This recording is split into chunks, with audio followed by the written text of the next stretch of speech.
በየሳምንቱ ጓግተን ስንከታተለው የነበረው የተወዳጁ ኩሩል ኡስማን ፊልም ተዋናዮች ትክክለኛ ፊልሚያ ላይ ገብተው እንደነበር ታውቃላችሁ? ዛሬ ከኡስማን ፊልም ጀርባ ያሉ 3 አስገራሚ ሚስጥሮች ይዤላችሁ መጥቻለሁ። ቪዲዮን ከመጀመራችሁ በፊት ለቻናሉ አዲስ የሆናችሁ ሰብስክራይብ በማድረግ ለቻናሉ ቤተሰብ የሆናችሁ ግን ቪዲዮን ለመጀመሪያ ጊዜ የምታዩት ደግሞ ላይክ በማድረግ ጀምሩት።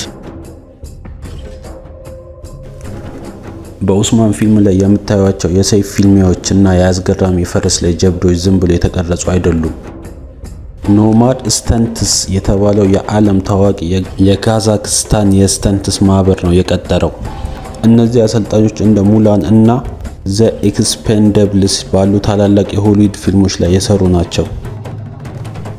ተዋናዮቹ ኡስማንም ጨምሮ በጫካ ውስጥ ለቀናት በመቆየት እንደ እውነተኛ የድሮ ዘመን ተዋጊዎች ድንኳን ሰርተው እሳት አንድደው እና ራሳቸው አድነው እንዲበሉ ተደርገው ነበር።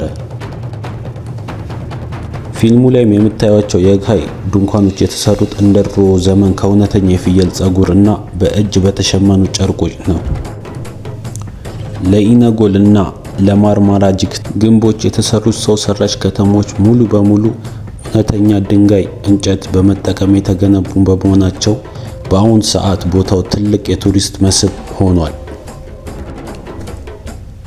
በፈረስ ግልቢያ እና በሰይፍ ፊልሚያ ወቅት ተዋናዮች ብዙ ጊዜ ይጎዱም እንደነበር ታውቃላችሁ? ኡስማን በፈረስ ግልቢያ ትዕይንት ላይ ከአንድም 2 ጊዜ ከፈረስ ላይ ወድቆ ከባድ የጀርባ ጉዳት ደርሶበትም ነበር። ነገር ግን ፊልሙ እንዳይቋረጥ ህመሙን ታግሶ መስራቱን ታውቃላችሁ? እንዲሁም በፈረስ ላይ ሆነው የሚወረውሩት ፍላጻዎች እና የሚሰባብሩት ሰይፎች የተወሰኑት እውነተኛ በመሆናቸው ተዋናዮቹ ሁልጊዜ በከፍተኛ ጥንቃቄ ነበር የሚንቀሳቀሱት። አስቡት፣ ለፊልም ተብሎ ትክክለኛ ፊልሚያ ቅንብር የሌለው። ብዙ ፊልሞች ላይ ልብ ብላችሁ ካያችኋቸው አክተሮች ሲጣሉ ምን ሲሉ ምናምን ብዙ ጊዜ እንዲበቃ በርቀት ምናምን ነው መኪና ሲነዱ አስመስለው ምናምን።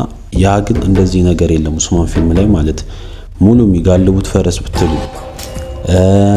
ሰይፍ ውጊያቸው፣ ቀስት የሚወረውሩት ነገር ሌላውን ተውት። ፊልሙ ላይ ሲያድኑ ምናምን የሚታየው ነገር እውነት ነው። ከፊልሙ በፊት ረጅም ጊዜ አደን ተለማምደው እንደ ድሮ ወታደሮች ሰይፍ ይዘው ለስንት ጊዜ ድረስ ውጊያ ስልጠና ወስደው ከዚህም በላይ ብዙ ነገር አድርገው ነው ይሄን ፊልም የሰሩልን እና እኚህ ሰዎች መደነቅ አይገባቸውም ትላላችሁ? እስቲ አንዴ ለእነ ኡስማን አጨብጭቡላቸው። ደግሞ ቪዲዮ ከተመቻችሁ በሌላ ቪዲዮ እስክንገናኝ ቻናሉን ሰብስክራይብ፣ ቪዲዮ ላይክ ማድረግ እንዳትረሱት።